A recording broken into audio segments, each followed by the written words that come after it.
سفرنامہ وادی جنت نظیر، اسقلم احسن ریحان، قسط نمبر 5۔ اگلے دن صبح ابشر بھائی اور ابی وغیرہ کہیں سے ڈرائیور کو تلاش کر آخر لے ہی آئے، اور ہم لوگ بھی نہا دھو کر مولانا یعقوب صاحب کے مدرسے جامعہ اشرفیہ حیدر پورہ پہنچ گئے، جہاں مولانا خضر صاحب کشمیری استاذ دارالعلوم دیوبند سے بھی ملاقات کا شرف حاصل ہوا، جو انتہائی نفیس الطبع شخصیت کے حامل تھے، عطر سے آراستہ اور کلف سے کڑکڑاتے کپڑے زیبتن کیے ہوئے تھے، جن سے مسافہ کرنے پر میرے ہاتھوں میں بھی خوشبو منتقل ہو گئی۔ میں جانتا ہوں خیریت سے، اب میں جا رہا ہوں دیوبند، آج جا رہا ہوں، جی میں سمجھ گیا، دیکھ لیا میں نے پہچانا، مجھے یاد آ گیا، تقریباً 15 سال۔ ڈرائیور صاحب کے ساتھ دراصل ہوا یہ تھا کہ وہ ڈل والی رات ہم لوگوں کے دیر تک نہ لوٹنے کی وجہ سے یہ سوچ بیٹھے تھے کہ ہم لوگ وہیں ہاؤس بوٹ پر ہی رات گزاریں گے۔ ان کی یہ سوچ ان کی لاشعوری کہیے یا بھولا پن یا کوتا اندیشی کہہ لیجئے کہ انہوں نے نمبر ہونے کے باوجود کسی کا موبائل مانگ کر رابطہ کرنے کی زحمت نہیں فرمائی۔ بہرحال جو ہونا تھا ہو گزرا، اور وہ اس رات کسی قریبی پارکنگ میں سکونت پذیر تھے، لیکن ان کا وہاں رکنا اس کے چپراسی کے علم میں بھی نہ تھا، ورنہ ہم لوگ ضرور انہیں پا لیتے۔ خیر، اب 43 کلومیٹر کی مسافت پر واقع ایک بستی کی طرف یہ دو گھرانوں پر مشتمل قافلہ روبہ سفر ہوا، جو ضلع بڈگام کا ایک سیاحتی مقام تھا، جسے دودھ پتھری کہا جاتا ہے۔ دودھ پتھری اسے کیوں کہتے ہیں، اس کے متعلق کافی ناقابل یقین باتیں نظر سے گزری ہیں۔ There was once a famous Sufi saint, Sheikh Nuruddin Nurani, who had come to the valleys for praying in peace. He was looking for water in the meadows to wash his hands and feet. He used his stick to prick the ground in search of water. Surprising him, instead of waters, milk comes gushing out. مثلاً ایک بزرگ نورالدین نورانی نام کے ان وادیوں میں پانی کی تلاش میں تھے، چنانچہ وہ اپنا عصا زمین پر مارتے ہیں اور اللہ کے حکم سے دودھ کا چشمہ پھوٹ پڑتا ہے، تب سے اسے دودھ پتھری کہا جانے لگا، جس کی صحت پر یقین کرنا بہت دشوار ہے۔ ہمیں تو اس کے نام کی مناسب وجہ تب ملی جب اس فردوس زمین یعنی دودھ پتھری پر ہم لوگ فروکش ہوئے۔ اب تک کے دیکھے ہوئے تمام مناظر ان چناروں کی سرزمین کے آگے بے وقت تھے۔ ایسا لگتا تھا کہ صانع کائنات نے اپنی حسن کاری کی تمام تر جلوہ سامانیاں یہیں لٹا دی ہوں، لیکن بحمد اللہ ہم سب نے نور ہدایت سے آشنا ہونے کے باعث اسے ہی مطمح نظر اور منتہائے فکر نہیں سمجھا، بلکہ ان فردوس نظیر پہاڑوں کی سرزمین پر چنار جیسے بے ثمر لیکن لہیم شہیم درختوں کی دھرتی کو، سرسبزی کا گنجینہ ابالتے میدانوں کو، چھوٹے چھوٹے پتھروں کے اوپر مہزور سفید دودھ جیسے چٹانوں سے ٹکراتے جھرنوں اور شلالوں کو، تاحد نگاہ پھیلے کسی لمبے سانپ جیسے پیچ و خم والی نہروں اور اس کے ہمدم سیاہ مضبوط اور پختہ سڑکوں کو، خاتم کشمیر کے ان اٹوٹ نگینوں میں قدرت الہی کی ایک ادنا سی جھلک سمجھا، جو کہ اس ذات کن فکاں کی بخششوں کے استحضار کے لیے بڑا مددگار تھا۔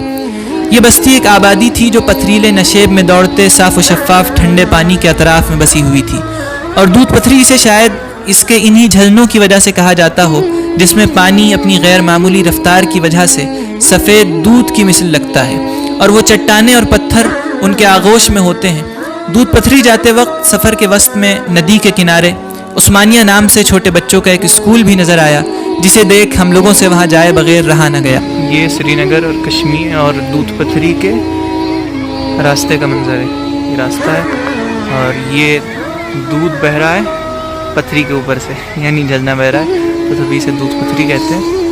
اور یہ اچانک ہم لوگ رکے ہیں یہاں، یہ اسکول دکھا بچوں کا، چھوٹے بچوں کا، یہ دیکھیے سب بچے کھیل رہے ہیں۔ جس وقت ہم لوگ پہنچے تب بچوں کا کھیلنے کا وقت تھا، چنانچہ کچھ بچے ادھر سے ادھر دوڑ رہے تھے، کچھ کہیں کنارے بیٹھے تھے، اور ان کے اساتذہ وہیں میز کے گرد کرسیاں ڈالے بیٹھے تھے۔ ہم لوگوں کے پہنچنے پر سب نے بڑی زندہ دلی کے ساتھ استقبال کیا۔ وہاں کا نصاب بھی کسی قدر عصری اور دینی علوم کا سنگم تھا۔ کافی دیر تک ہم لوگ وہیں رہے۔ ہر لمحہ مچلتی ہے تیرے من میں بہاریں، میں خانہ ترا ہوش درختوں کی قطاریں، چشموں کے ترانے ہیں کہ ساون کی ملہاریں، چشموں کے ترانے ہیں کہ ساون کی ملہاریں، ندیوں میں تیری نغمہ آزادی کی تفسیر، ندیوں بستیوں میں تیری نغمہ آزادی کی تفسیر.